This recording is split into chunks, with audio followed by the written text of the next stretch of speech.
Laurent Saint-Martin, ministre chargé du Budget et des Comptes publics.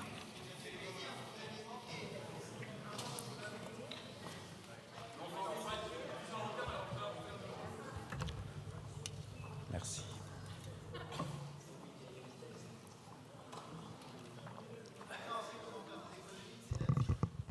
Monsieur le Président, Mesdames, Messieurs les ministres, Monsieur le Président de la Commission des Affaires sociales, Monsieur le rapporteur général, Mesdames et Messieurs les députés, nous retrouvons aujourd'hui pour l'examen du projet de loi de financement de la sécurité sociale. Et j'ai bien entendu également qu'en rejetant le PLFSS, la Commission voulait, j'ouvre les guillemets, envoyer un message au gouvernement. Cela a été à plusieurs reprises mentionné. Ce message envoyé, je ne peux croire que cela puisse être l'aggravation du déficit de la sécurité sociale, bien sûr. Ce serait injuste pour les générations futures et irresponsable au regard du déséquilibre de nos comptes sociaux. Si le message est qu'il faut revoir la copie, en revanche, je peux tout à fait l'entendre avec mes collègues du gouvernement et nous vous répondons chiche. Comme nous vous l'avons dit clairement, dès la présentation du texte, nous sommes prêts à y travailler. Madame la ministre de la Santé l'a également mentionné, avec vous, mais aussi évidemment avec les partenaires sociaux.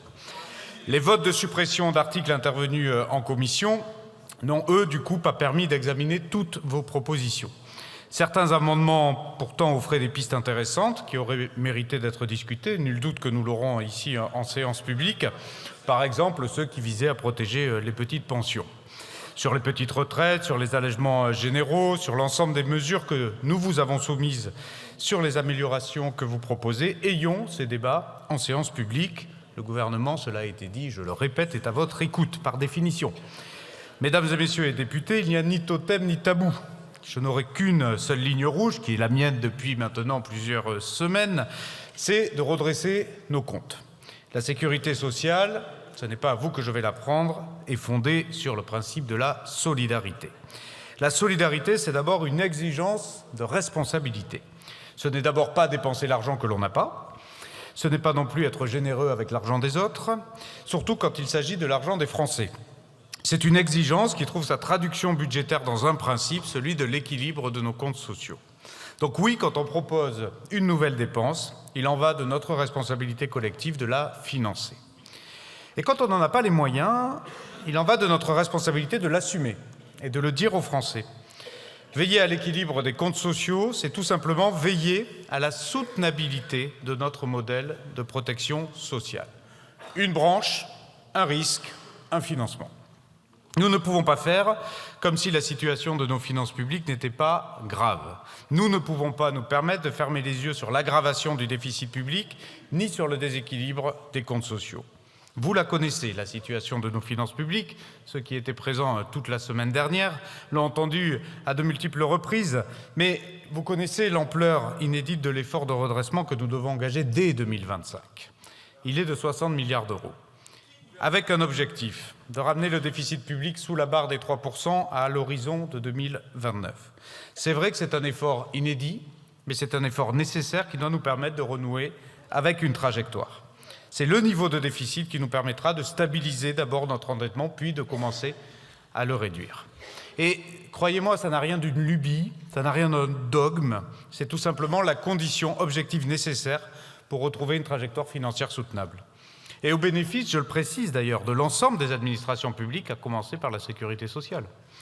Les marchés, eux, ne font pas de différence, ou très peu, entre l'endettement de l'État, l'endettement de la sécurité sociale, celui des collectivités territoriales. Tout ça, ça s'appelle la dette et ça s'appelle le déficit public.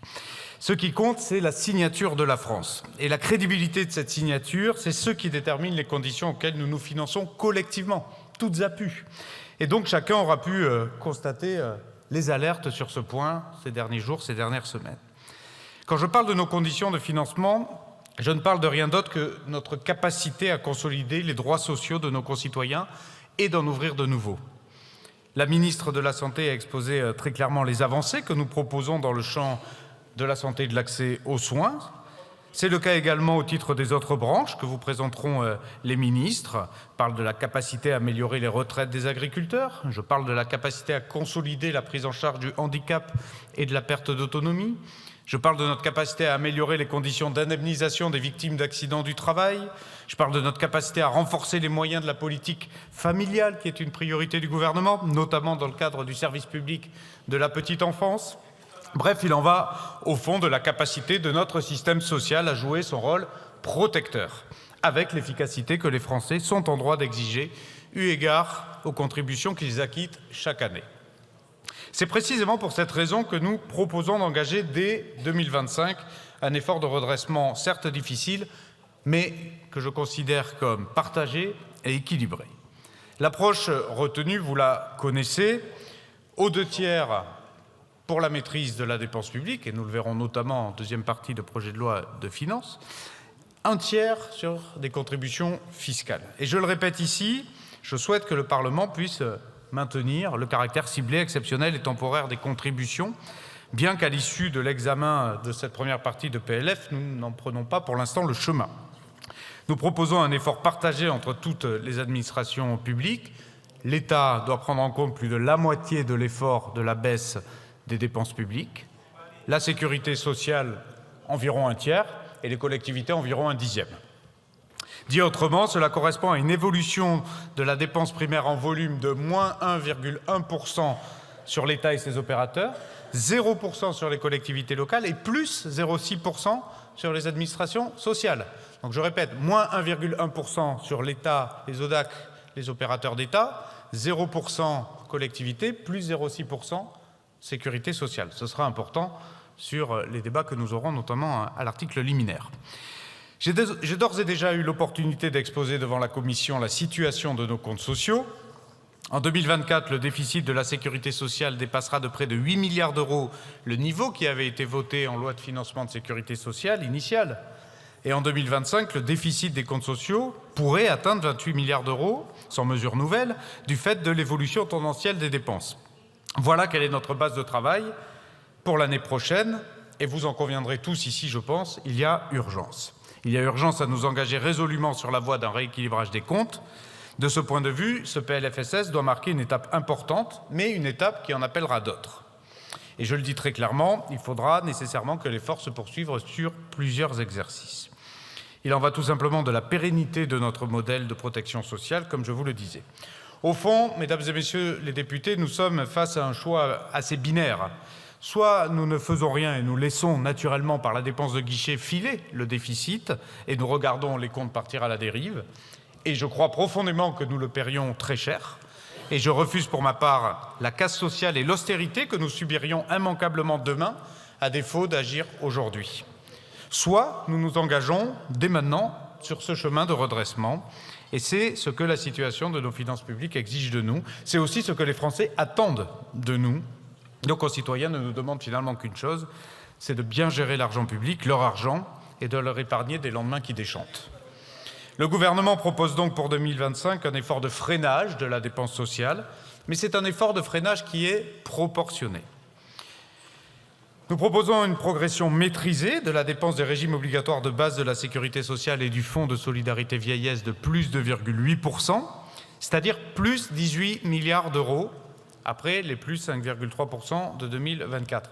C'est-à-dire qu'une progression maîtrisée, c'est une progression. C'est-à-dire que 18 milliards d'euros en plus, c'est une progression. Il nous faut être d'accord sur les termes du débat dès aujourd'hui. En 2025, 4 piliers équilibrés permettront de ramener le déficit de la sécurité sociale à moins 16 milliards d'euros, tout en finançant des mesures nouvelles. Le premier pilier, c'est le report de l'indexation des pensions de retraite. Étant entendu que les minima seront, eux, bien revalorisés au calendrier habituel, c'est un report qui doit permettre de dégager plus de 3 milliards d'euros pour la sécurité sociale. La Commission des affaires sociales s'est prononcée contre cette mesure. Et donc, j'attendrai de ces débats aussi des contre-propositions d'économie en face, comme je l'ai dit en introduction.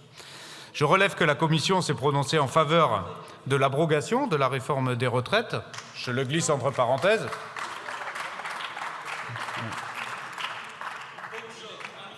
Ce sont 15 milliards d'euros supplémentaires à trouver. Deuxième pilier, la maîtrise des dépenses de l'ONDAM, qui permettra de ramener sa progression à son niveau spontané de plus 2,8%. La Commission des affaires sociales s'est prononcée en faveur de la suppression de cet ONDAM. J'attends aussi donc des propositions d'économie afin de financer les mesures nouvelles que le gouvernement souhaite déployer et qui, je crois, font là, pour le coup, plutôt l'unanimité. En faveur des professionnels de santé libéraux, que nous proposons de revaloriser avec une enveloppe de 1,6 milliard d'euros. En faveur de l'hôpital, dont nous proposons d'augmenter le budget de 3 milliards d'euros. En faveur des établissements sociaux et médico-sociaux, dont nous proposons d'augmenter le budget de plus de 2 milliards d'euros. Troisième pilier, les réformes d'efficience, comme la refonte des allègements généraux, qui doivent nous permettre de lutter plus efficacement contre les trappes à bas salaire tout en dépensant moins. La Commission des affaires sociales s'est prononcée pour la suppression pure et simple de cette réforme. Donc là aussi, il nous faudra entendre votre contre-proposition de tout le monde, je l'ai dit. J'attends aussi, du coup, des propositions pour lutter contre la smicardisation des salariés. Et là aussi, je crois que ça embrassera une large majorité. Quatrième pilier, la révision des niches socio-fiscales, dans le cadre notamment des réformes portées sur les dispositifs sectoriels à l'article 7. Je relève que la Commission a proposé d'en créer là des nouvelles, pour le coup.